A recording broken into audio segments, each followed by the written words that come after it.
Welcome to the Burn Bootcamp podcast. I'm your host, Morgan Klein, co-founder and CEO, along with my husband and company visionary, Devin Klein.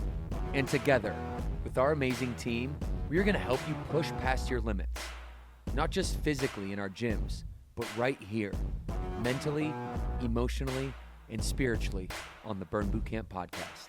Together, we will take on challenges and break through barriers to transform into the best possible version of ourselves. We are more than a gym.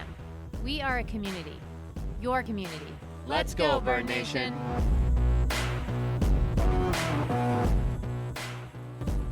We are live. What's up, Burn Nation? It's DK. I got Trisha in the building. We're going to have a great podcast today. Hope you're excited. Hey, we're having a burn baby today. Not Trisha and I. That's weird.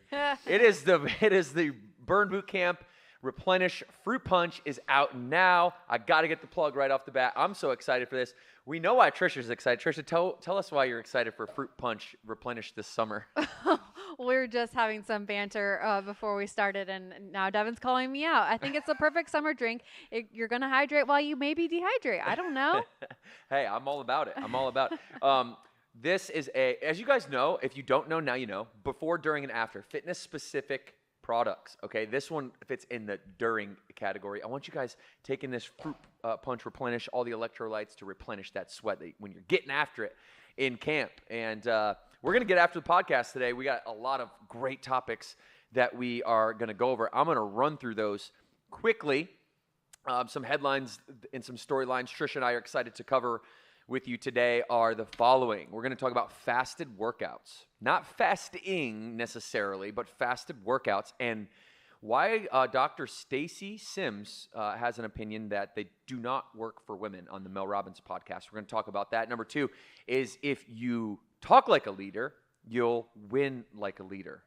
Okay, we know that health and fitness, isn't everything. It's just a part of our life, and what it does help us do is gain more confidence to become a better leader, and we're going to get into leadership and how to communicate with clarity and confidence.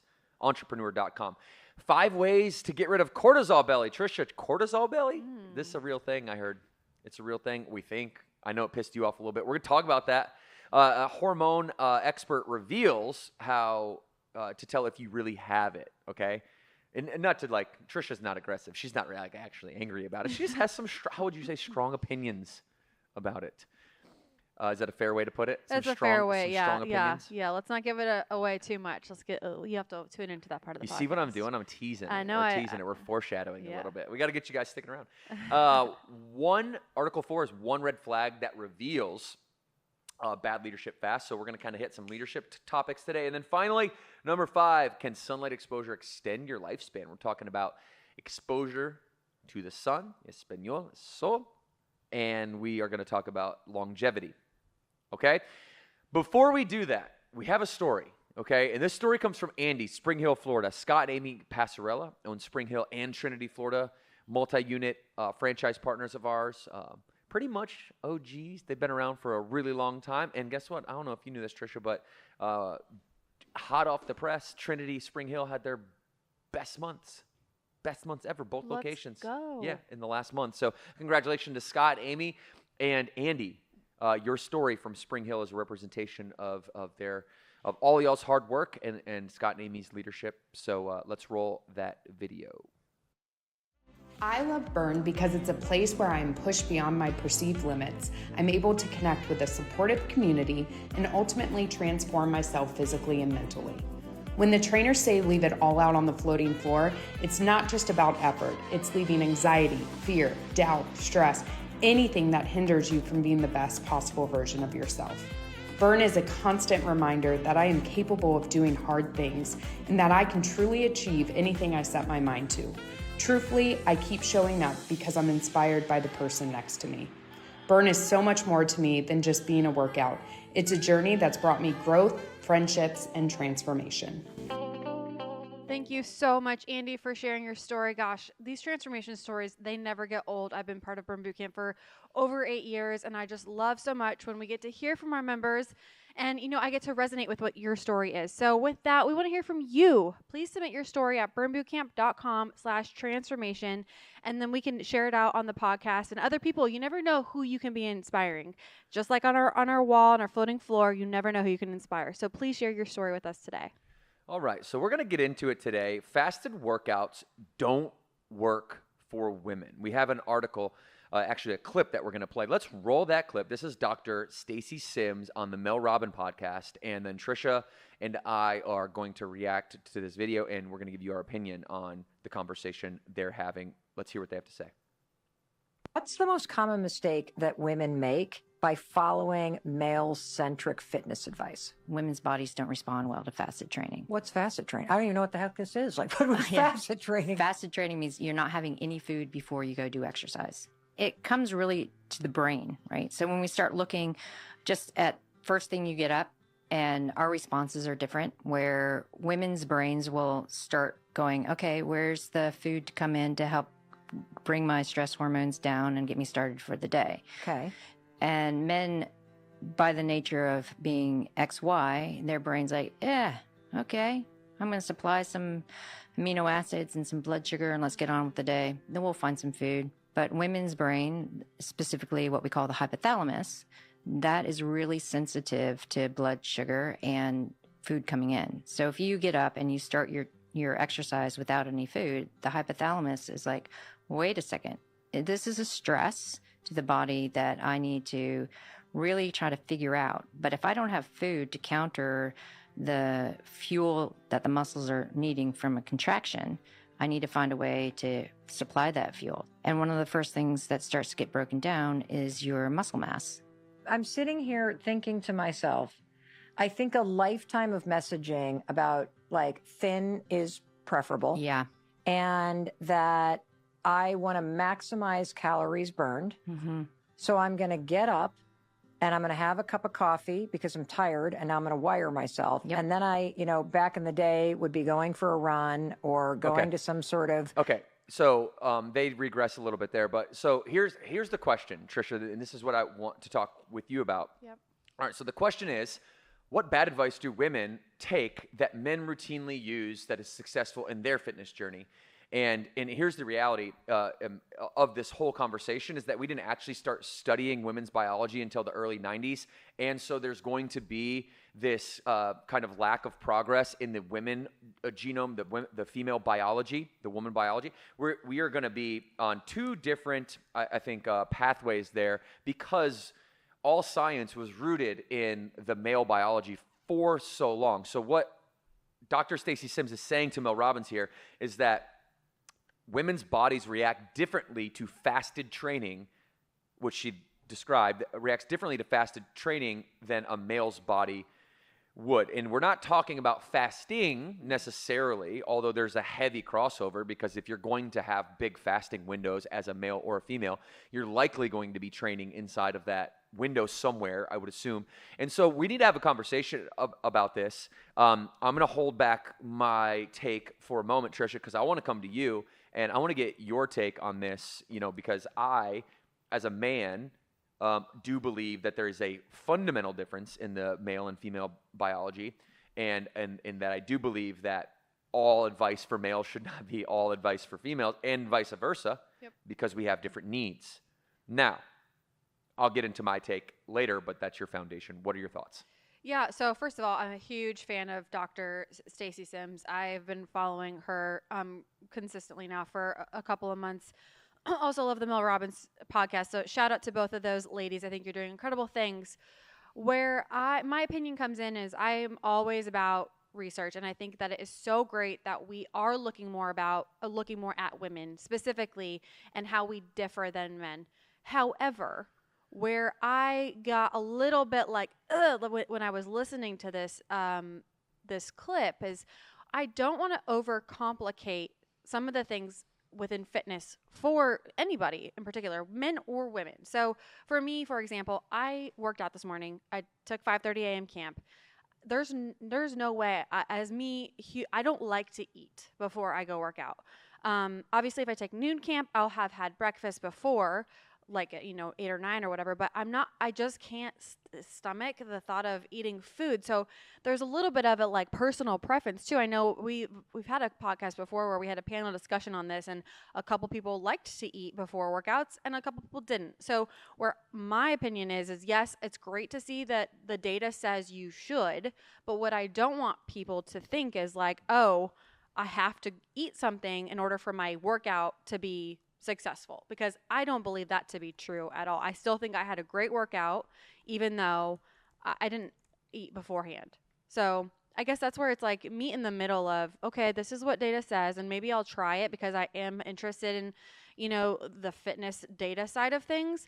But if I was not, and I was just getting started, I wouldn't want someone to feel like their results are going to be impacted because they didn't eat before they worked out, because that is not their personal preference. Yeah, for sure. And when we look at this question, like what is the advice that women have historically taken from men that men use successfully that women shouldn't use?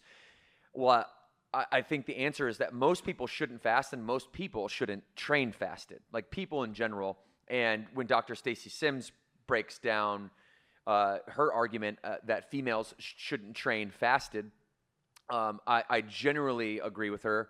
But where I'll push back is like general is the key word, and that blanket statement can't apply to everybody. Listen, you and I both know I've trained 15,000 camps, worked with thousands of women to help them transform their life from the inside out. Like, I don't think there's a more qualified personal trainer in the country to speak on like practicality of human nature than me. And so what I see on the ground is that advice for 80% of people is spot on. Like if you're in that 80%, like you shouldn't fast.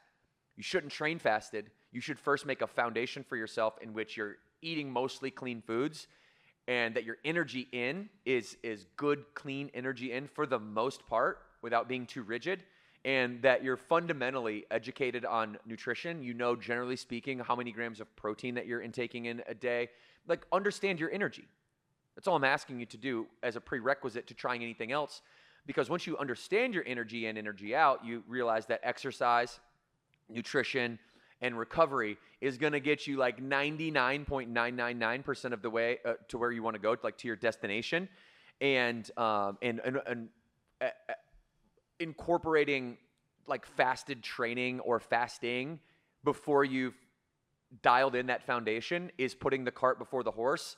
And you're just kind of jumping on the trend of it, right? In that sense, right? Where I believe that Dr. Stacy Sims' argument goes south is when it starts to be in context. In context to who? Well, the jacked women, the thousands of them that I know that have great energy, and they've graduated like from, they didn't go from like kindergarten to like sophomore year of college. Yeah. They went from kindergarten to first grade to second grade to third grade, nutritionally speaking, and they got to the point in which training fasted was a way to gain an edge because they had then exhausted everything else previously. So that's where I would say that for the 20% of you out there, or maybe it's likely probably less than that, but the minority percentage of you who are looking for an edge, this advice just isn't for you, and I want you to know that, right? You'll get more nuanced advice, and she knows this too. She would sit down right here and be like, you're absolutely right. Like, she might push back on certain elements of it, but you're absolutely right in terms of the foundational argument. You can't graduate from kindergarten and go to college, that there's gradual steps to it. And if you are a person who has practiced this discipline for 10 years, 20 years, I'm sure she has no problem with you fasted training to gain an extra edge. But don't you feel that, because I agree, I think she would sit down here and say, yes, you're right, but this is the Mel Robbins podcast. It gets millions and millions of, it's like the #1 podcast in the world. I think her and Jay Shetty like battle it out. So my issue is, can we caveat that? So people that are listening to this that might just be getting their health journey aren't feeling like, oh, it's another thing that's going to I'm not going to be able to do that. So then I'm just not going to start. Or it's an excuse, right? Like we're going to talk a lot about excuses today. And I think anytime we can give people data that then feeds into an excuse mindset, to me just bothers me. Yeah, no, I hear what you're saying. And you're pushing back at the point of like, hey, if you get this opportunity to sit here in front of the world and say these things, have one line in there, because people are going to hang on every word. Yeah. Have one line in there that's something along the lines of what we're saying. It is absolutely not true that anything is absolutely true. Right. Right? It's an oxymoron on purpose, by the way. But nothing, there's a lot of truth, a little bit of truth in a lot of things. And is it absolutely correct? No, absolutely not. It's no one size fits all. Context matters. It's not all women. It's not all goals. There's adaptations. There's flexibilities to it. There's hormonal differences and phases and awareness of those different hormonal phases and awareness. There's, just anecdotes on real life data overall. So, but you're starting to also talk about something that's not what we're talking about. You're starting to talk about what actually is the responsibility of you as an influencer, as somebody has a microphone, a megaphone. You're more going into the realm of like, what's your responsibility? Not that people who are intelligent can read between the lines and realize that this is blanket advice for 80% of the general population, but you're not saying that. You're saying this is 100% what everybody should do. And whether she said that or not, I don't know. We got to listen to the full podcast. We're just clipping it out here. I mean, would that be a fair pushback that you're kind of taking that into another realm of like responsibility when you have the microphone? Yeah, and I mean, it's also a little bit, it's just like the clip, it's clickbait, right? Obviously, that's going to get people's attention. It got our attention. Like, I do need to go back and watch the whole thing, so I'm not saying that she didn't, because she could have very well said that, and then they clipped it right after that. So I will just be honest, I didn't watch the whole episode, but I actually am going to, because like I said, I do really like Dr. Stacey Simmons, and I do really like Mel Robbins. But yeah, I guess part of this for me is just overcomplicating something that the general population of America, to your point, Devin, we have to get the foundational elements right first. Like, I am such an advocate for that, because otherwise you can just overcomplicate it so much to the point where you spin out of control and then you stop because you're like, this is too much. It's too much information. I can't do it. It's never going to work, because every single where I look, there's something else that I need to do. I need to add to my routine. Yeah. So let me give you guys some practical advice. So here's a take that you could say, okay, I want to get to the next level in my goals. I am somebody who eats well, who trains hard, who sleeps well, recovers often. I'm injury free. I'm good. I'm like 99% of where I want to be, but I got this like little edge that I want. And then you hear people like Dr. Stacey Sims say, hey, never train fasted ever under any circumstances, if she's saying that. Okay, so if she's saying that, then what I would say is under certain circumstances, if you are in that category, meaning that you have the foundational elements, you can go out and train fasted. But every day, I don't think every day is even feasible. Even if I'm giving you like good sound advice, it would be train on those metabolic conditioning days, train fasted on those athletic conditioning days, body weight conditioning. Go for a fasted run in the morning, something like that, in which you're doing it in a spot way that allows you to, and then just make sure you're fueling yourself around it. So if you're going to have that window in which you do fast, and by the way, just let me re-caveat that this is like for like 0.0002% of people that I'm giving this advice right now. Most of you listening to this, you should go nowhere near intermittent fasting. Do you hear me? You shouldn't train fasted. You shouldn't do intermittent fasting. You got to stop eating McDonald's. You got to stop drinking Diet Coke. We got to do all the other foundational stuff first. Stop thinking that external things can fix us internally. And then once we eat well, sleep good, train hard, now we can say, all right, maybe that Acon day, I can try intermittent fasting every week. I could do that one workout under a fasted training style and hopefully get some results from it. Or non-fasted in this case. Or non-fasted. Yeah. Or non-fasted. It's just one of those strategies, okay? We're going to move on. It's just one of those strategies, though. Mm-hmm. And it shouldn't be like the core strategy. Yeah. It's a tactic if you're eligible for it, people, okay? All right. Number 2. You talk like a leader, you're going to win like a leader. We got Warren Buffett. The OG Warren Buffett. he has a clip. There's an article here. Let's pull that article up, look at it real quick. This article is, if you talk like a leader, you'll win like a leader, how to communicate with clarity and confidence. Clarity and confidence. Those two words, big words in my life. Clarity with the people around you, clarity with yourself, and confidence in your actions, in your decisions. So, leadership, right? Like we're shifting gears from, maybe like deep tactical body fat loss strategies to kind of a more macro element of your life and, your willingness, your I guess, desire to be a leader. Let's start there, Tricia. Like, paint us a landscape, this leadership landscape. You've got people who have titles, and they think people need to listen to them because they have the title. You've got people who have the title but don't think they hadn't made it yet, right? They got to go get people on their teams, on their in their inner circle to treat them with respect, to like them, really. And then you got to go get results, and then you got to go make sure that other people follow those 3 steps, and then you got to do that for a really long time. And that's kind of the cycle of leadership, if you will. How do you think about this article? We're gonna get your take. We're gonna go to Warren Buffett to get his article, and then we'll come back to you and I to react to that. But let's set this foundational kind of leadership landscape here. Well, if you guys have listened to the podcast, this is something that I've been a skill that I've been really working on being more intentional with, really more of the emotional intelligence aspect. And I do believe that in order to be an effective leader, you do have to have a high level of emotional intelligence. And that's basically what this is at the end of the day getting at. So I think something that stuck out to me is, and it got this article, I think we'll drop it in the show notes if you guys wanted to read it, gets into the master of the art of listening, which to me is something that I've always obviously listened to people, but if you take a step back and you actually think, are you actively listening? By meaning no other distractions, the words that are coming out of someone's mouth, the body language that they're giving off, just overall presence of their being will really tell you a lot about what they're actually saying. It could actually be the opposite of the words that are coming out of their mouth. And that's really important as a leader in how you respond, because sometimes the words that come out of your mouth, if what you're listening to, it could, listen, this happens to me often, something I'm working on, I all of a sudden get defensive, right?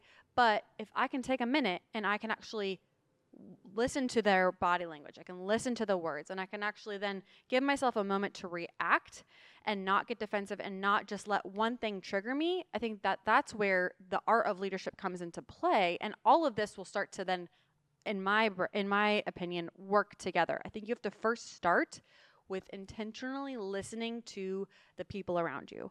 And then from there, you'll be a better communicator because you're able to have the clarity of what they're actually saying and not just what you think they're saying based off of the words that are coming out of their mouth, because their actions also speak volumes, in my opinion. So that's where my brain is currently. And then as I was reading this article, it really helped kind of paint the picture of when I'm sitting there listening to people, what I'm actually also trying to do is watch their body language, what kind of vibe are they giving off, and then kind of take it from there. Ooh, body language and posture. I mean, that's the language of winners versus losers right there. You can tell how confident somebody is by the posture in which they have and they carry themselves. That says much more than words ever will. And Tricia, I wanted to play this Warren Buffett clip, and I want to react to it because he talks about the importance of leadership. And this is somebody who, everybody knows Warren Buffett, but he's in his 90s now. If you needed an update on him, he's still running Berkshire Hathaway. He's been one of the world's foremost, most formidable leaders for a very long time now. One of anybody who I think is interested in business looks at Warren Buffett as an icon or a hero. And I'm no different. So roll this clip by Warren Buffett. We'll hear from the GOAT himself. Best investment you can make is in yourself. I mean, for example, communication skills. I tell the students that come that they're going to graduate schools and business, and they're learning all these complicated formulas and all that.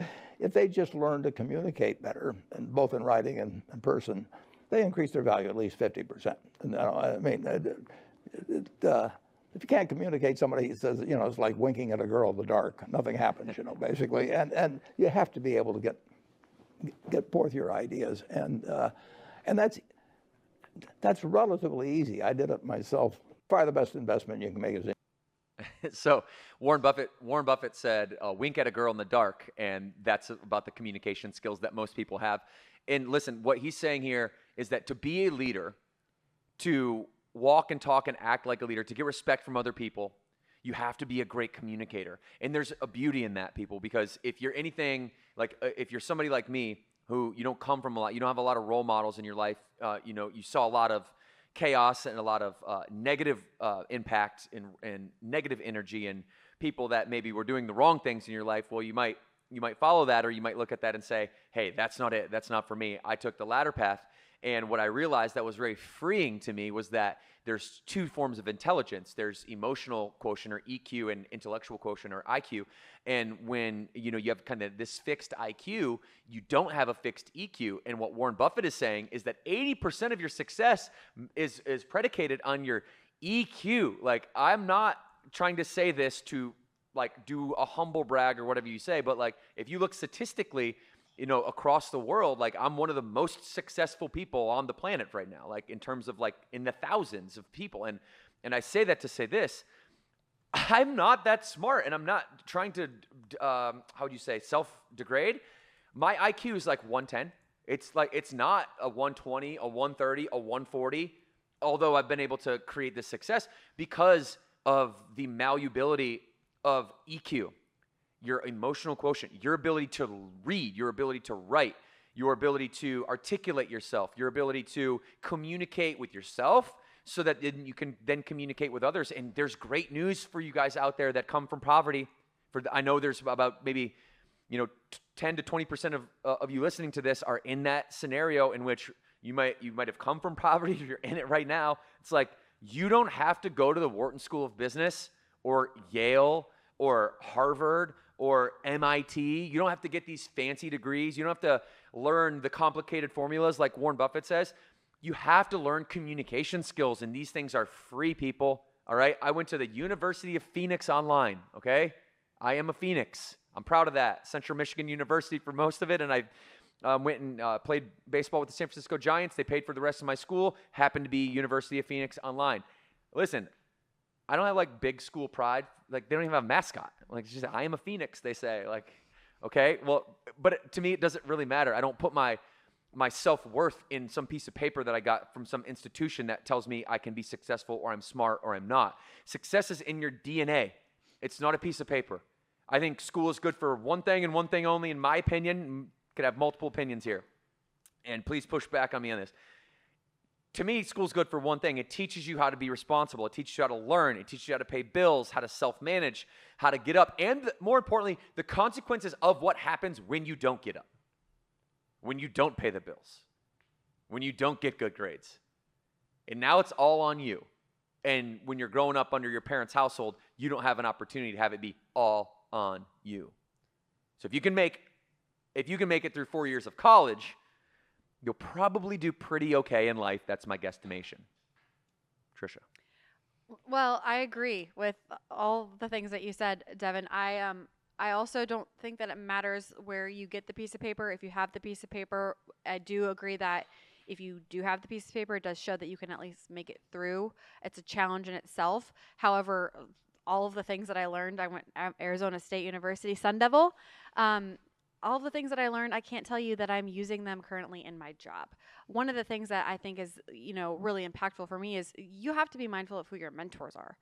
That is more important than where you went to school. Yeah, go to school, get the education if that's what your prerogative is, but be more mindful about who you're listening to, because I've had multiple jobs, I've had multiple people, mentors, and there's some that I've hung on to, the words that they've said that have lasted with me to this day, and some now I'm like reading through the lines that it was all bullshit, and it wasn't gonna actually help me along the way. So that to me is better than school, is who you are aligning yourself with. And I mean, my mom always said this growing up, you are who you surround yourself with, right? So make sure you're surrounding yourself with people that you see who you want to become, right? That's why I've aligned myself next to Devin, and he is my mentor, and I see what he has, and I want more of that in my life.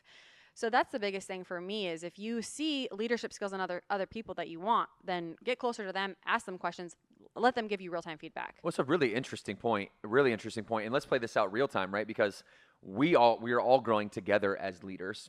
Yeah. And you know, you look up to me as a leader.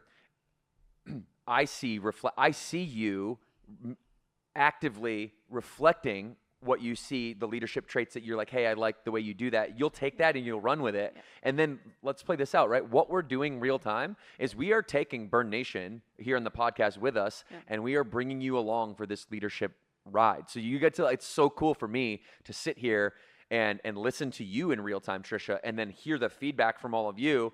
One of the best comments that I got about the podcast lately was we really enjoy having Trisha on when she's on, and she gives us a perspective, a real perspective from a professional, from a mom, from an ambitious go-getter achiever who doesn't always have everything all aligned all the time. And that's so human, and that's what we all are. There was like 4 times last week when I dropped the ball in terms of how I would want to show up as a leader. Mm-hmm. Maybe I said something in a meeting that was slightly off. Now, my adjustments are more refined at this point. You know, it might be like, hey, listen more. Like you said, like 5 or 6 too many sentences in that 2-hour meeting. Sit back and listen and see if other people can have those same ideas. Don't rob them of the opportunity to bring things up that you were thinking because you wanted to jump in, that type of thing. So I'm really enjoying seeing you really real time mold yourself. And can I just stay on this for a moment? I hope this isn't uncomfortable. Me just sitting here bragging on you, or you're like, give me more. Well, I was gonna say it can be real too. It's honest conversations that we've had, so I don't mind. Yeah, and you know, to see you in the wheels turning when something doesn't go well, and then to see your hunger to be like, oh, I didn't go well. Why? You don't always know sometimes. It's great to have another perspective or somebody. Like I feel like all of you have to find a relationship in your life like we have, because she'll call me on my stuff and I can call her on her stuff. And it's actually the most endearing and loving thing that you could possibly do for somebody. People will say, and I've heard this on the internet before, and it drives me absolutely insane. Let me tell you what drives me absolutely insane. They're business influencers who say, hey, don't run your business like a family, run it like a sports team. Not so much feelings, more facts. More championships, less feelings. Have you ever been on a sports team? Have you ever been in a championship locker room? Those are my brothers. I would do anything for that man. Have you seen a defensive back pick off a ball, run it into the end zone, and then run right up to his coach and give it to his coach like it's a son giving his dad the game ball that he just got in Little League? The best businesses on the planet, in my opinion, my observation, my experience, are ones that run like a functioning family, not a dysfunctioning family, like that metaphor of don't run your business like a family describes. Because what you're describing is a family that sweeps everything under the rug, who's not honest with each other, who's afraid to step on each other's toes and hurt each other's feelings. Sisters or brothers who won't say the shit they know they need to say to their sister or to their brother when they're acting a fool, and they should, but they don't. Even though that's an opportunity to have a conversation, to grow together, because they're scared of loss of love, which I understand it and I get it, but that's dysfunctional. So I agree that you should not run your business like a dysfunctional family. You should run it like a functional family, because when you call each other on your stuff, when you're honest, when you bring it forward, you don't sweep it under the rug, you put all the problems right here on the table, then and only then are you able to come up with resolutions that make everybody else's life, including yours, more wonderful. That's it. That's the game. Okay? And if you don't do that, then what you're going to constantly do is you're going to constantly be caught in the trap of gossip, and she said, and he said, and they came to me and said this. Well, did you go to them and say that to them? Why are you telling me? You're going to be in this cycle of dysfunction if everything gets swept under the rug. So we'll continue to run our business here at Burn Brands like a functioning family who cares and loves about each other, So much, in fact, that they refuse to let somebody go about their life exuding a core behavior that is detrimental to the outcomes that they sit down, look me in the eyes, and get emotional over when they say, hey, this is my desire. This is where I'm going. And I'm so happy to be here because you're going to help me get there. I've got a fiduciary responsibility to tell you that you're messing up when you are. That's the way that I look at it. So there's a clip. I was going to say, mic drop. Mic drop. Yeah. What do you think about that one, Chelsea? We got a clip on that one? Oh, absolutely. Any reactions? Any reactions to that, Trish? I know I'm talking about you right in front of you, but to the people, I think it's really important that they find somebody in their lives like a Trisha and a Devin relationship that we have. I think it's very important and healthy. Yeah, no, I mean, I think the biggest thing that I took away is respect. Like, you don't have to like everybody, but you can find something that you respect about them. Just like your family, you don't like always like everything about your siblings. I mean, I'm sure my siblings would say the same thing about me. There's things that I do that drive them crazy, but there's things that they respect about me. So I think it's finding that respect as the common ground. And from there, you can have those honest conversations because there's that mutual respect. And those conversations at first are hard, but then once you have them and you get those practice reps and you guys can actually be honest and transparent with like, hey, this is actually kind of hard for me to say, but it's really important because I respect you. And ultimately, I want you to respect me. So how can we have this conversation to move forward? Because we don't need this little issue causing a shitstorm out with, whoever it is having the telephone chatter, which we've all been through, and it finally gets to you and it's like not even correct. So let's just nip it in the bud and move on. So yeah, no, I think the biggest thing is respect. So Chelsea, when we look up, let's look up EQ, IQ. I want to end this with just reiterating that point and looking up the definition. And I want people to see that emotional intelligence, emotional quotient, EQ, it is the most, it's communication. That's all, is really what it is, right? EQ is communication with yourself, communication with other people. So self-awareness and societal awareness is a large indication of your EQ, and you can get better. This is a skill. IQ is not a skill. EQ is a skill. What does Google or GPT say? Like, if you just Google like the definition, let's just show both of the definitions, and then we'll move on to the next article. We're gonna talk about cortisol belly here in a minute. ChatGPT is letting me down, and it's messed up. Okay, but we do have it Googled. So okay, Google, Jordan, pull if up you that wanna Google pull screen it up real quick, so you can at least see. Yeah, because we got AI and Google now, right? So okay, what is the meaning of IQ and EQ? IQ, or intelligence quotient, is the intelligence, knowledge, or facts or trivia that one possesses. And EQ, or emotional quotient, is the emotional understanding and capability of oneself and others that helps with differing situations and people. Okay, so one's static and rigid, the other isn't.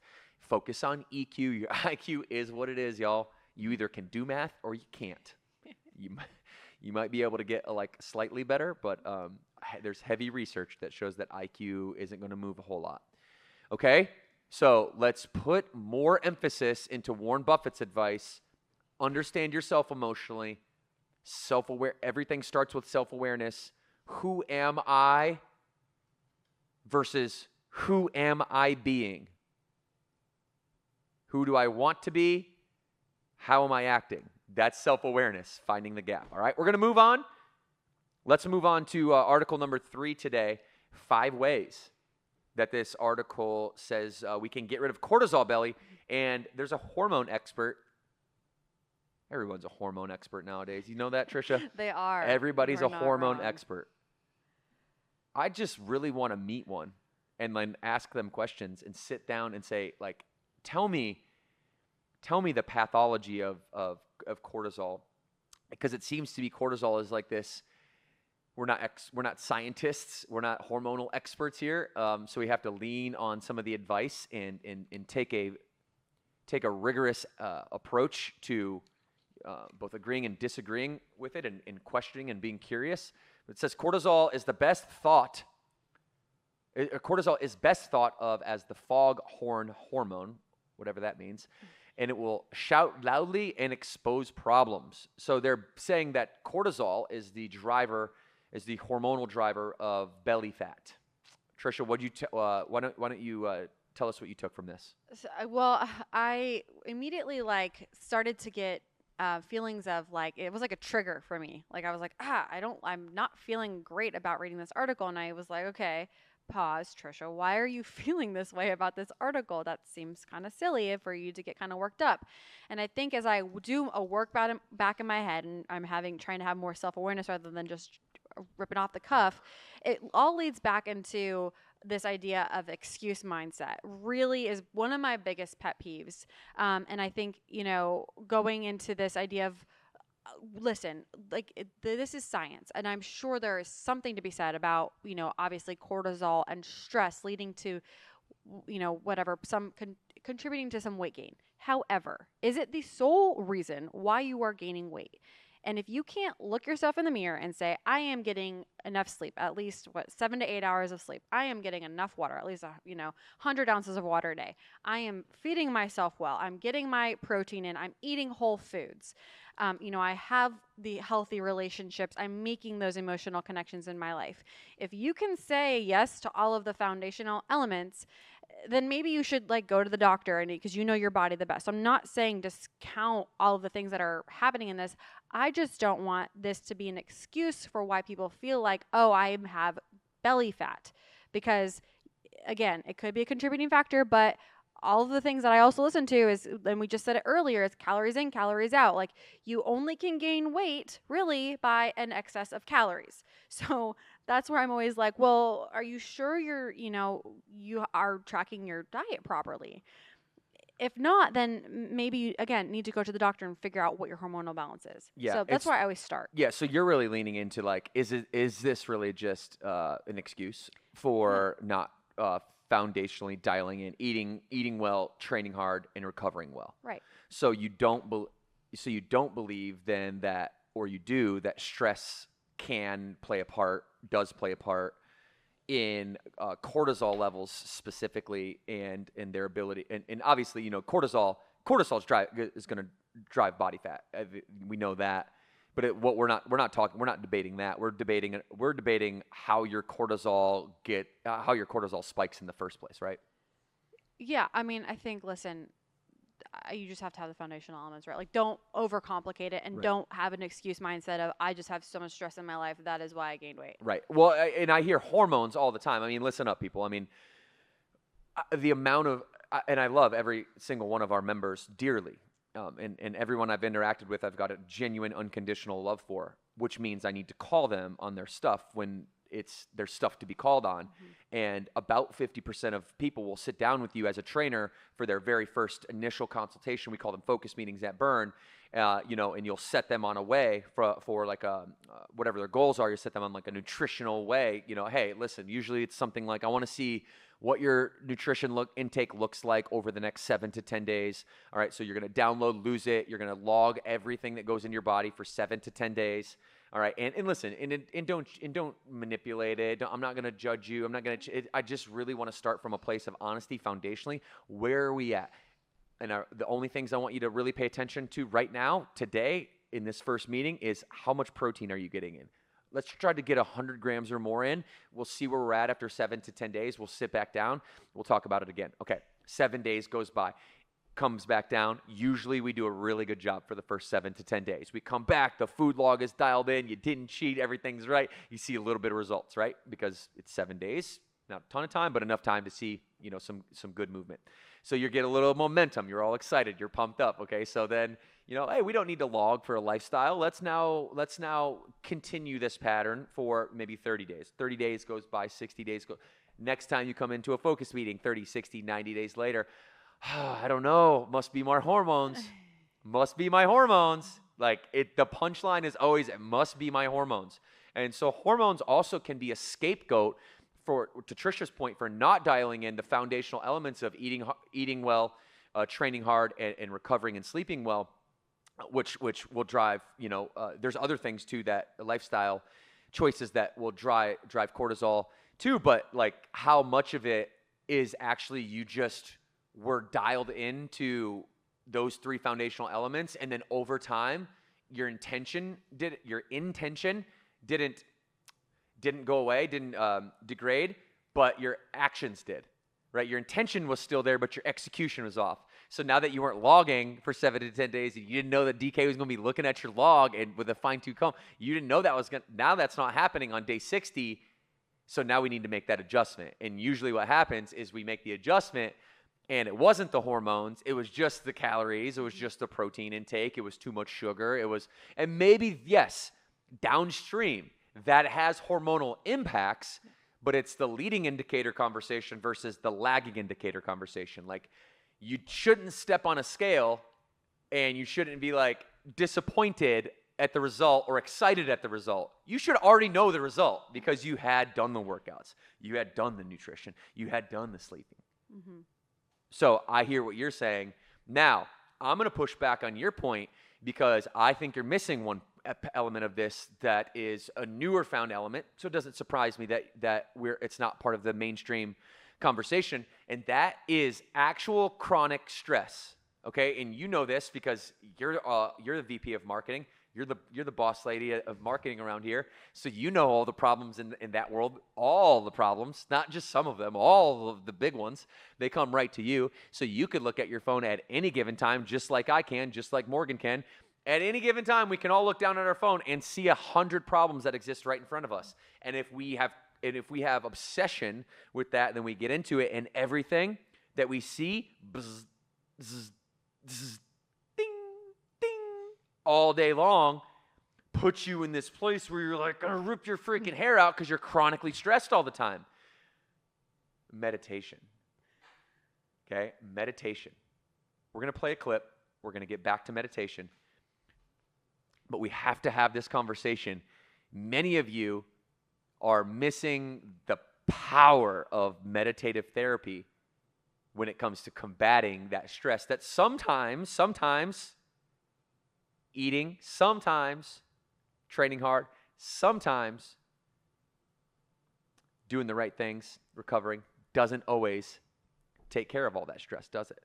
Because you could be working, you could be doing all those things, and you can still be stressed out if you're a person that's in an environment where the stress is high. I feel like you want to react before we show this clip. Well, I was just going to say, so I think really you need to pinpoint then. You have to have the, I feel like every single time I say this, it goes back to EQ. Yeah. You have to have the self-awareness to say, why am I feeling this way? Because I will say you are right in the sense of you can't just sweep it under the rug, right? So if you are having the stress, you got to figure out what the stressor is while also doing the foundational elements right. So I agree with you. Yeah, what we are also doing too is intentionally finding gaps in each other's arguments so that we can have a more well-rounded conversation, because it does, and even Morgan has gotten more into meditation because of this very thing, right? And when you do have that extra layer of professional stress and you're doing the 3 foundational things, okay, there's a pecking order of meditation, maybe be pretty high up on the hierarchy for me on that one. We'll discuss that after we roll clip. Here you go. I'm going to pick cortisol to keep the conversation simple. Cortisol is a stress hormone. When we have periods of incredible stress, here's what's happening physiologically. High cortisol, right? Whatever's happened out there, more stressful than your ordinary life, regular circumstances. Maybe you've had a trauma, maybe you've had a loss, whatever it is. Cortisol goes way up. In a high cortisol state, your insulin and your blood sugar start to pour out, trying to give you energy, trying to help your body keep up with the level of stress. But that high cortisol, high insulin, high glucose leads to more belly fat. So sometimes hormone belly is not accordion belly like what I was describing in the beginning. Okay, go ahead and stop it right there. So yes, I mean, she makes your point for you, really, because she doesn't, articles do that. This is why we bring up articles, and half of the time we really like them, half the time we think there's room for improvement, to say it politely. But Dr. Tasneem Bhatia is her name. She's an MD. She's board certified MD out of Atlanta, Georgia. And, she brings to the table like the nuanced argument that I hope a lot of the PhDs would bring. And, because we have to lean on them and their expertise for a lot of our information when it comes to things like this, because I'm not an MD and you're not an MD. And, and so we do need to rely on her. And she said that belly fat comes to light, which she said, if you caught it in there, she said cortisol. And what else did she say? That G word. What'd she say? Glucose. Okay, what is glucose? Sugar. Sugar. Where does sugar start? What is sugar? It's a carbohydrate. So what she's saying is when you overeat, you're also going to gain belly fat, right? So she's talking about cortisol, but she's also not forgetting the foundational elements too, which I really appreciated about this clip when I saw it. Is, you know, she seems to be, to me, one of the good ones who isn't out there saying, hey, cortisol and cortisol belly is specifically because you don't do this one thing, and guess what? It's your lucky day because I have the solution. Click this link below, and you're going to get that one thing that's going to unlock all the secrets of life for Take you, this okay? pill. And you got 24 minutes to do it. Go. Like, how douchey is that? Yeah. I'm so over the take this pill and your life is going to be magically better. I know. That doesn't work. No. It doesn't work. There's no secret around the hard work, people. The work will not do itself. Yeah. So what do you think about her article? What or her statement? Did you catch anything there that you wanted to touch on? No, I mean, you hear all the time there's the stress eating, right? We know that this is the thing. And that's really ultimately what happens is you're stressed out. So then your body craves certain things, the glucose, right? That's where all this comes into play. And that's what gives you the belly fat. And I'm not to say that like the cortisol doesn't make you maybe feel bloated. Sure. But like, it's not going to make you gain 10 plus pounds. Like that is not what it's the food that you're consuming maybe because you're stressed. So you need to do the work back. The pathology, right? Okay. So yeah, what we're saying here is that there is a secret killer out there that nobody knows. Not really. It's called stress, chronic stress. And even if you do eat clean, even if you do train hard, and even if you do recover well, especially for those that have a high level of responsibility professionally, which I experience, you'll have an additional need to settle the voice inside of your head that creates that stress. Because let's start here. Like, what is really stress in the first place? To me, stress is like, it's typically like an internal conflict. Like you don't agree with you. Like what you want and what you do are two different things, and who you are and what you're pretending to be are two different things, and what you believe versus what you're tolerating, those are two separate things. And you actually are three people. You're like yourself, like me. I'm like Devin here right now, but also I have DK over here. So, you know, this is like the no bullshit kind of like, this is my personal trainer mentality over here. This is like, we all have multiple personality disorder. We all wear multiple hats. Like, I know that this person, this persona of me is going to like tell this one that's talking to you right now, like what the hell to do when it's time to do it. And when it's time to be mentally resilient and strong, I'll come out with this one. But I also have this like childhood Devin that's over here. That's like, you're not good enough for that.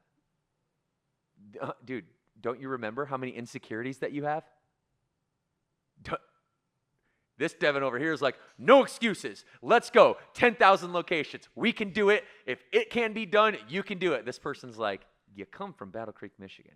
You've been on food stamps your whole life. You're not worthy of that. Your parents are nothing. You're not going to be anything. And it's like, that's not me. That's not you, right? And so you have this constant battle. And that's what I mean by like, that's what stress is to me. It's you, what you want to do, what you are, what you think you are, who you think you should be, and it's letting all of that reconcile itself and taking you, like the actual person who's experiencing this world, not the voices in your head, taking you out of it and letting you be the mediator that sits there between your childhood voice that usually houses all the doubts and your ambitious voice that usually only comes out about 10% of the time when it really has to shut this childish voice down. How do you give this person a voice more over here? You meditate. You sit down. And meditation isn't some like funky, cross your legs, like central nervous system, kundalini, energy centers, like all that stuff you can grow into if you'd like it, if you're spiritual like that. But meditation is just the art of closing your eyes, letting these two voices reconcile themselves or have an argument, and you, to Trisha's point, having self-awareness to say, I'm not the child. I'm not the crazy, good voice over here. I'm also really not me. I'm the observer of all of this. And I'm closing my eyes and I'm letting this reconcile. And what happens is that the cortisol will start to metabolize itself. I'm not sure if that's scientifically the correct way to say it, but the thoughts will start to go down. To Trisha's pathology, they'll start to quiet down, which in turn then has effects on the causal effects on the pathology of your hormonal makeup. So by meditating and sitting and letting yourself reconcile for 10 or 20 minutes a day, just by simply sitting there and saying, you know what, I'm going to let this thought go and this thought go. You guys duke it out. I'm out. Mm-hmm. By the time you get done with 20 minutes, that's all settled. There's nothing left in your head to discuss, to debate. You are aligned, and when you are aligned, you are congruent. When you are congruent, you are confident. When you're confident, you can do anything. Yes. That's what I think. That's what I think. So I think more people need to meditate. So if you're somebody who's like, DK, Trisha, I'm doing all the fundamental things. I'm eating well. I'm training hard. I'm recovering and sleeping well. Then maybe you're somebody who has asymmetric amount of stress in their life, and meditation, breath work can be the next thing. And then I'll let you touch on this one, but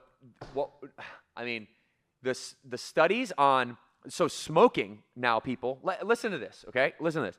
Smoking is less dangerous than stress. So you know what smoking is also less dangerous than now? This is scientifically proven, not Devin's opinion. Isolation. Smoking is less dangerous than isolation and stress. So when you isolate yourself and you don't have community around you, right? Or when you're chronically stressed out, Chelsea, type in stressed out politicians for me for a moment, before and after. And I'm gonna show you the real time of what it looks like when somebody is chronically stressed because they have so much on their plate. This happens in war. When soldiers go to war, the amount of stress, fearing for your life for 4 straight years makes a 25-year-old look like a 40-year-old. And when you're able to realize that these things are actually dangerous, being in isolation and being stressed out all the time, it's worse than a pack of cigarettes per day for your health overall. Isn't that wild? It's crazy. You can fact check it if you'd like, but it's true. I want to pop your screen over to you, Chelsea. What do we got? What'd you find? We found a picture of Barack Obama before and after. Okay. Is this 4 years or is this 8 years? 8. 8 years. Looks like he aged 20 years in 8 years. I want you to type in stressed out politicians before and after. Stressed out politicians before and after. And see what comes up. But you guys can get the idea from 2009. Go ahead and click back. Let's look at that picture of Obama one more time. Go back. Go to the top right, 2009 versus 2016. Yep, and just look at that one. You see that? So one example, but I've seen many, many examples of this. And so I gotta get Barack in my sauna with me so that we can meditate. But you know, obviously. So Trisha, react to so community. It's like isolation versus community, also more dangerous. Do you believe that? Should we Google that? Should we fact check me on that? Because that's a pretty bold statement. That ChatGPT is Google, or is I guess Google, is smoking cigarettes or chronic stress more dangerous? Which is more dangerous, smoking cigarettes or chronic stress? While they're doing that, Trisha, what thoughts here? Well, it's actually, some of this goes into a later article at the end about smoking, which is interesting. So we can get there next. But I mean, I tend to agree with you. I think that we talked, I think it was like a couple episodes ago, the difference between isolation and loneliness.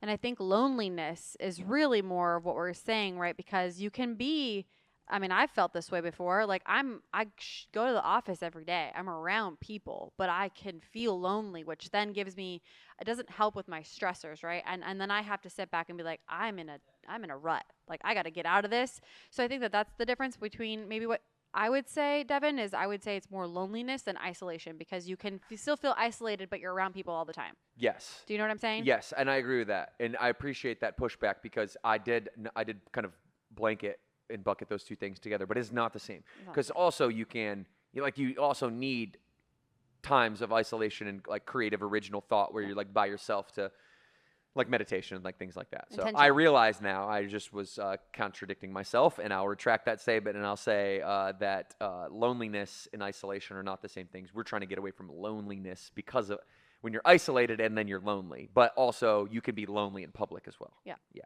got you. What happened, Chelsea? Did you find anything over there? Just tell me what happened.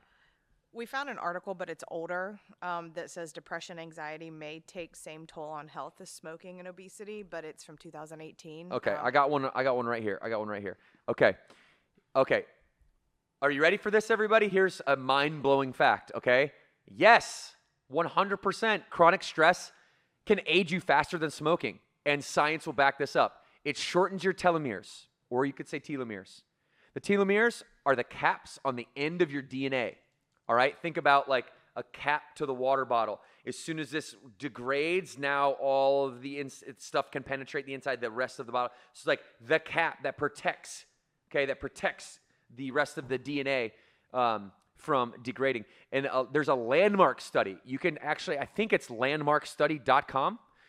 Correct me if I'm wrong there, Chelsea. A landmark study showed that women with a high perceived stress had telomeres equivalent to someone 10 years older, just as an example, okay? So it shortens your telomeres.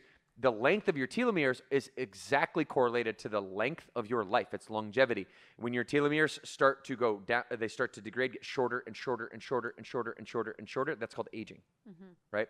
So 100% chronic stress can age you faster than smoking because both of those bad behaviors for you, what they both do is they're shortening your telomeres, and chronic stress does that at a faster rate than smoking. Anything else that you found that you want me to discuss, Chelsea?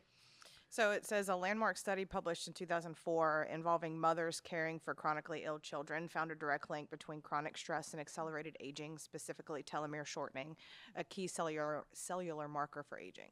Yes. So, I mean, this is real stuff, and this is becoming more and more mainstream science that loneliness and stress and things like that, these are just emphasizing how important friendship and community, and you just showing up to camp, right? Like sometimes we don't want to show up to camp because we feel lonely in our head, so we feel lonely when we go. I know that feeling. I've been there before. And then there's times when all you want to do is be around like the people that you love to work out with. Yeah. And so, Trisha, your reaction to that? No, I mean, I agree. And I mean, really, it's the chronic stress that's the domino effect, that when you have that level of stress in your life and you're not getting yourself out of it, then you're most likely, I'm not going to say 100%, but you're most likely doing other things that are not going to be positive for your longevity of your life. So I think that that's just the leading indicator. And then from there, it's just this domino effect of thing after thing after thing that's just going to set you up for failure. Absolutely. And guess what? We are not going to do that to you. We are not going to set you up for failure. We're going to set you up for success. And to do that, we have just launched, are you ready for this? A brand new product. Y'all, Replenish Fruit Punch is now here. It is here. It is on the shelves, and it is ready for you to use to make sure that you are recovering during your workout. Replenish is great tasting. It's a non-GMO mix that delivers hydration to the body's bloodstream faster and more efficiently than water alone. Use Replenish during your workout. It's going to keep your muscle cramps, your fatigues away. It's going to keep your mind sharp and clear. And we're going to have 6 of these electrolytes in here, crucial for nerve and muscle function. So Fruit Punch is a new flavor. And by the way, if you have tried Replenish and you love it, guess who also loves it? Your children. Ryan Michael is my youngest. He's 4 years old. He's about to turn 5. And every night before he goes to bed, he has a Gatorade bottle. And I only put a little in it, but he will not go to bed unless he has what he calls his Plenish. He won't have, Dad, can you go get me Plenish? And he'll say, Dad, can you get me Plenish? And now I'm going to bring him the Fruit Punch one tonight to surprise him for the first time. And I can't wait to see the excitement on that little guy's face, because it's his replacement for, all the stuff they beg for, like Prime and Gatorade. And you're sitting here like, guys, I know you don't know this, but Robert F. Kennedy Jr., just banned Red 3 or whatever they just banned. Like, this stuff isn't good for you. We're not going to give it to you anymore. But hey, look, see the red color? Okay, it's not going to be like the artificially red color, like the Kool-Aid color, like you put a little bit in it and it's instantly dark red. No, but it has that red flavor, so kids will enjoy staying hydrated more as well. Make drinking water fun again. Let's go. Yeah, exactly. And there's other flavors on our website too, shop.burnbootcamp.com. We have orange there. There's lemon lime there. Fruit punch will make it there eventually. But what we like to do is we like to roll this out in the gyms so that our franchise owners are able to, be the first ones to introduce the product to you, and it will come online here in a little while. But people, you got to get that replenished in, and you got to keep yourself hydrated. And remember to check out the rest of our products, our pre-workout, our post-workout afterburn protein in whey powder, plant powder, and bar form, and then obviously green apple, peach, pink lemonade, blue raspberry, Ignite pre-workout. So Go to also, we just launched our Burn Bootcamp nutrition on Instagram. So if you are listening, go follow us on Burn Nutrition, and that's where we're going to start sharing more recipes on there. We get tagged in so many of the members' recipes. So if you guys are out there listening and you have a recipe that you use with Replenish or any of our nutrition products, please tag Burn Bootcamp and Burn Nutrition and follow us for more. absolutely. All right, guys. Hey, listen, one red flag that reveals bad leadership. We're going to continue the leadership conversation. We're going to do this one pretty short, though, because we did spend a lot of time on this. But I really have enjoyed a podcast called Patrick Bet David Podcast. Now, it talks it's like my way to stay informed on what's going on in the world because I'm very busy. So I don't, when I spend time like reading articles and watching podcasts and things like that, I'm studying like my craft, like business, fitness. I'm trying to find out the latest and greatest for you all or our franchise partners. Now, I listen to the Patrick Bet David podcast to get like all of my news and all of like what the happenings in the world and what's going on. And there's a video clip because they do talk about business there a lot that I thought I wanted to show as I was listening to the podcast the other week.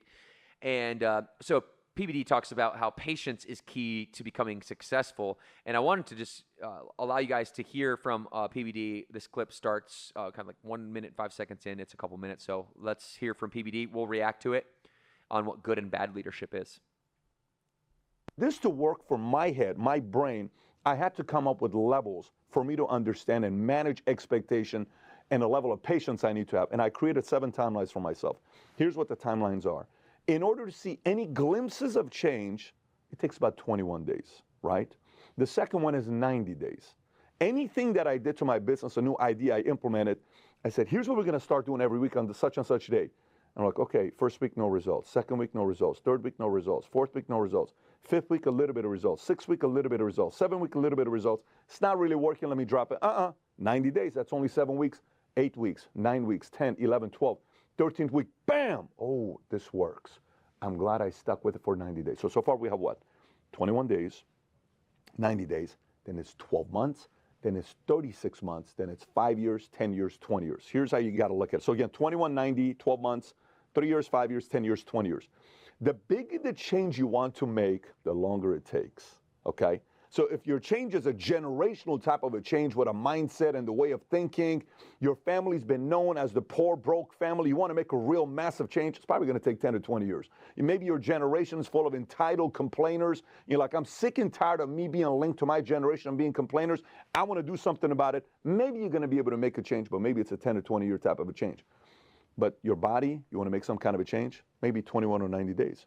So what happens now if you're saying, well, Pat, I want to make some major changes in my life. I want to do something big. Great. Then that major change is going to require you longer term. But here's the other part. So far you got the timeline to manage expectations so you don't get discouraged, right? Now here's the other part. This doesn't mean 21 days later or 90 days later you're going to automatically see results. No. Your level of urgency and effort will dictate the level of changes you'll see. So urgency, effort, and patience. 21 days, some people will say, I'll be patient for 21 days, but I don't know about 90 days. Well, that's your problem. I'll be patient for 90 days. I'll give this real estate thing a shot for 90 days, but I don't know about a year, Pat. I don't think I'm going to do that. Well, that's your problem. Well, I'll give this thing a shot here. I see things going with this company, and I think it's going to work. I'll give it 1 year, but I don't know about 3 years. Well, then that's your problem. Well, I'll give this thing 3 years, but 3 years, I swear if I don't get to this, well, then it's my 5 year. I'm not giving it 5 years. Everything is about patience, urgency, effort. Okay, One awesome. of those Yeah, patience, urgency, and effort. I think that is a great take from somebody who I look up to as a leader. Patrick Bet-David created an insurance company, and he's like scrappy dude that comes from Iran, and his parents came to America, and he was in the military, and he was kind of a screw up, and he started his insurance after the military, started his insurance company, kind of bootstrapped it, became the insurance company for like people like him who were Americans, minority Americans, and created one of the biggest insurance providers the country's ever seen. So, he knows a thing or two about being a good leader and a bad leader. And so I'll give my take quick, and then I'm going to go to you, Trish. Bad leadership is very obvious, people. It's very obvious to see when somebody is a bad leader, right? Because they exude the following characteristics. Really, there's like 3 of them. Number 1 is they're going to tell someone else how good they are. You know somebody isn't a great leader when they have to tell somebody else how good they are, when they have to be their own self-promoter. That's something to look out for. Number 2 is when they throw someone else under the bus. And not like it's obvious when somebody does this in like an extreme fashion. I want you to watch out for like the subtlety of, this, oh yeah, we were really doing it good at it. They just kind of were lagging on this part of it, right?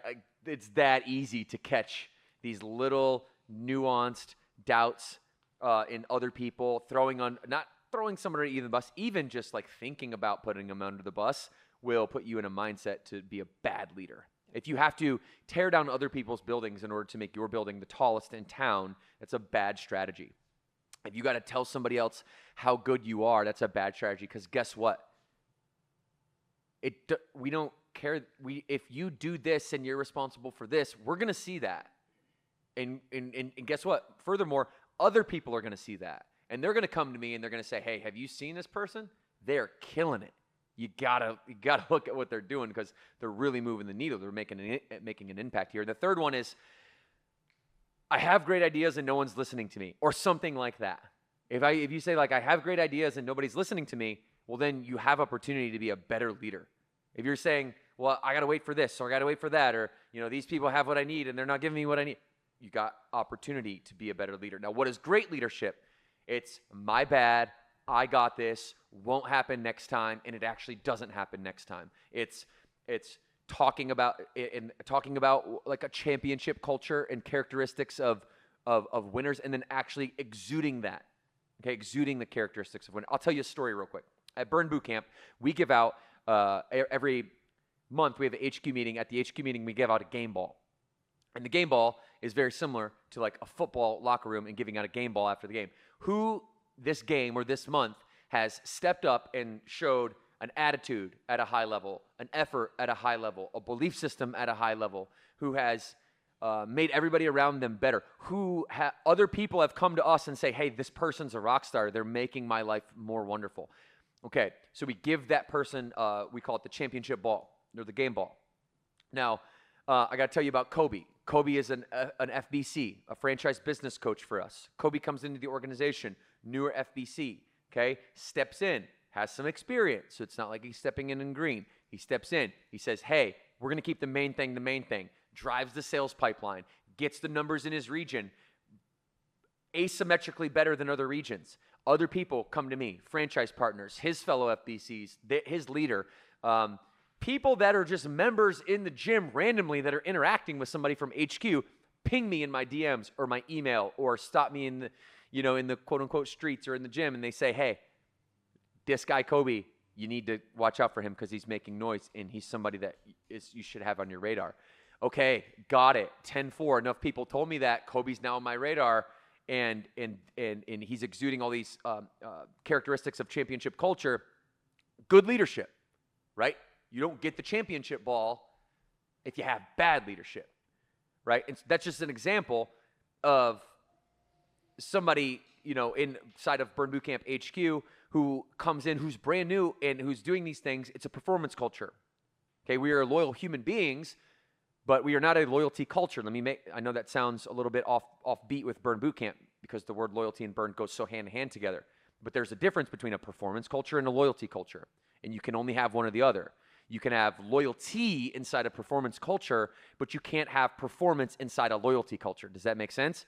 Because a loyalty culture says, like, because this person has had their position for 7 years, that they're entitled to it because they've had it for a very long time. It's loyalty over performance. It's because you've been here for 7 years, I'm going to value that more than you actually getting your job done. That doesn't happen on championship sports teams. When I was a San Francisco Giant and my second baseman kept making error after error after error and I'm on the mound, I'm good with 1 or 2 or 3 errors. I got your back. I'm a great teammate. I'll get you out of this. No worries. Like, we're good. You make 4 or 5 errors back to back to back to back and back to back games, I'm going to look at you like, what the hell? I'm going to look at coach like, why are you leaving this bum at second base? He keeps making errors, right? And I'm going to have like a high standard for the performance culture. I don't care if you've been the second baseman for 5 years and I'm the new pitcher. You said, coach, we were going to go win the championship this year. You're not, your actions aren't lining up with your words. So kind of my 2 cents on what Patrick Bet-David is saying, and I really like how he lines up 21 days, 90 days, 1 year, 3 year, 5 year, 10 year, 20 year. And if you're unwilling to have the patience, what he's saying is those are the levels in which patience comes into play. You have to have patience. And then the urgency, because I know those 2 things are oxymoronic, then the urgency comes within the 21 days. What activity are you doing today? Within the year, what activity are you doing today? The patience is in not expecting that you've done enough activity in 6 months and expecting to get the year result. You've got to keep doing it for the next 6 months if you want the results. Trisha. Well, and there's also effort. So he said, because I hung on to those words. I liked how he set it up, but I also hung on to the patience, the urgency, and the effort. And I put this in ChatGPT because I thought it was interesting how to define it in case anyone was hanging on these words just like I was. So patience, success takes time. Long-term results require consistency and resilience. For me, that's what I struggle with. I can move with urgency and I can give effort, but I just don't have a lot of patience, and that's something that I am definitely working on. Urgency, move with purpose, take action now, don't wait for the perfect moment, right? And then effort, give 100% every day. And I think that that's what it goes back to. If you're trying to make progress, so for me, if I'm trying to be a better leader and I know where we all have, right, our strengths and we all have the opportunities. So if I know where my opportunities are, I got to go back to the 21-90, 12-month, 3, like this is a long-term change that I'm trying to implement in my life. So I'm not going to see results within 21 days. I have an example the other day. I mean, I was talking with Devin and I fell back on something that I've been working really hard on, but I've only really been intentionally at this for, let's call it, less than 90 days. So this is something that I have to remind myself, it's okay, pick yourself back up, learn from that mistake and move on. Know that within, this is going to be a long-term change in my life that's not going to happen overnight. So I need to continue giving myself patience, and I need to still drive with urgency and then give it the effort that it requires, which is educating myself and positioning myself next to people who can help me along the way and give me that feedback to say, hey, that's not what we talked about. That's not where you want to be. So that's really what I took from this. And I think everyone should listen to this. I want to share it with my team because I think it is a good reminder if you're ever feeling in a slump. It kind of helps you get out of it. Yeah, because it gives you like a perspective. Clarity. It gives you a worldview. Yeah, clarity. That's exactly the right word. I love that word. Okay. All right, y'all. So we are going to we're going to move on to the last article that we have here for the day, and it's going to be the sunlight exposure one. So we talked about sunlight exposure and lifespan at the top of this, and we said, hey, can the sun help increase longevity? We're going to find out the answer to that question. Dr. Andrew Huberman, who is also often a person that we clip from and bring his perspective into the podcast, is interviewing, Dr. Sahult, Dr. Roger Sahult. And he's a quadruple board certified MD and pulmonologist. And he is discussing a study in Sweden that shows exposure to sunlight can help increase your lifespan. So let's roll that article. I'll give my own personal experience with this. We'll hear Trisha's take, and then we'll do some closing remarks, get you guys out of here. Let's go. Living in Sweden at the time, of course, and they divided them into 3 groups. Those that avoided the sun, those that got moderate sun exposure, and those that got a lot of sun exposure. And what they showed after following them for 20 years, so a long period of time, was that those women that were out in the sun not only had lower all-cause mortality, but they also had lower cardiovascular mortality. And what's really interesting is they had lower cancer mortality. And it was in a dose-response curve, which suggests, Bradford Hill criteria, that there was maybe some causation here. What was really interesting about that study is that they looked at smoking. So what was the difference here? It wasn't a small difference. It was actually such a large difference that the sunlight made that they were able to show that those women in Sweden who were in this study, who went out into the sun avidly and smoked, had the same mortality as those women who avoided the sun and didn't smoke.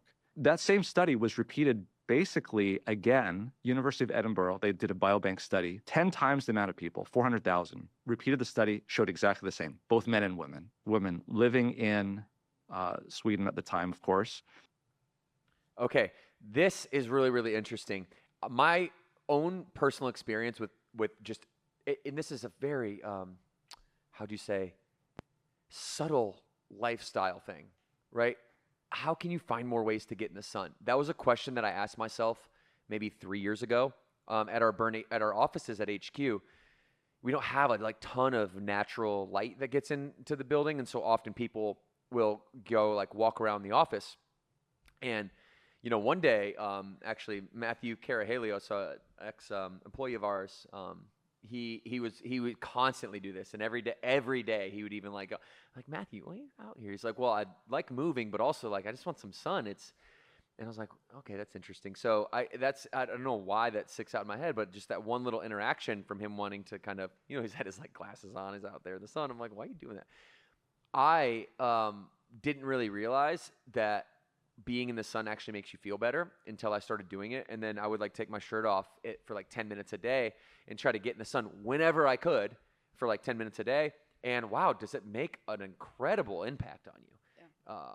And I found, especially if I'm also sweating while I'm getting sun, I would feel slightly better. This is completely anecdotal. I didn't do any clinical studies on my sunlight exposure on Jeton Road and and here in Charlotte. But at the end of the day, I believe in it. I am going to do more research into it. I don't know enough about it, but I know it makes me happy, and I'm going to continue to get out in the sun and have that quota.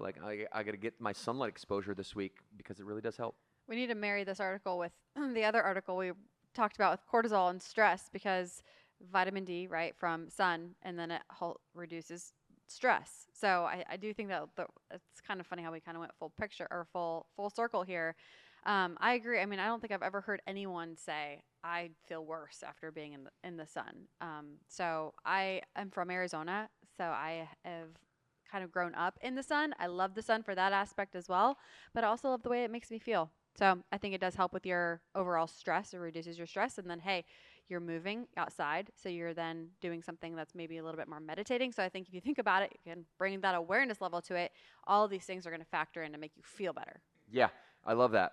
And yeah, it's better mood's the outcome, and so yeah, these things can help you get there. So I want to finish this conversation with the science behind it, because I just chat GPT'd this, and I didn't know the science behind it. So let me read it to you so that you have it.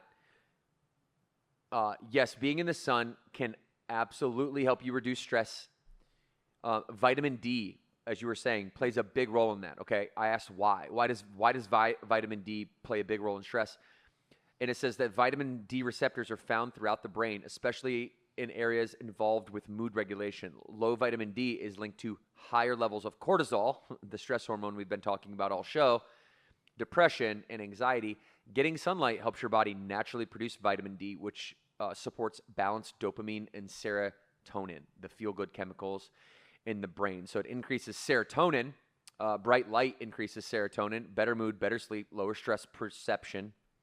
And sunlight resets the circadian rhythm as well.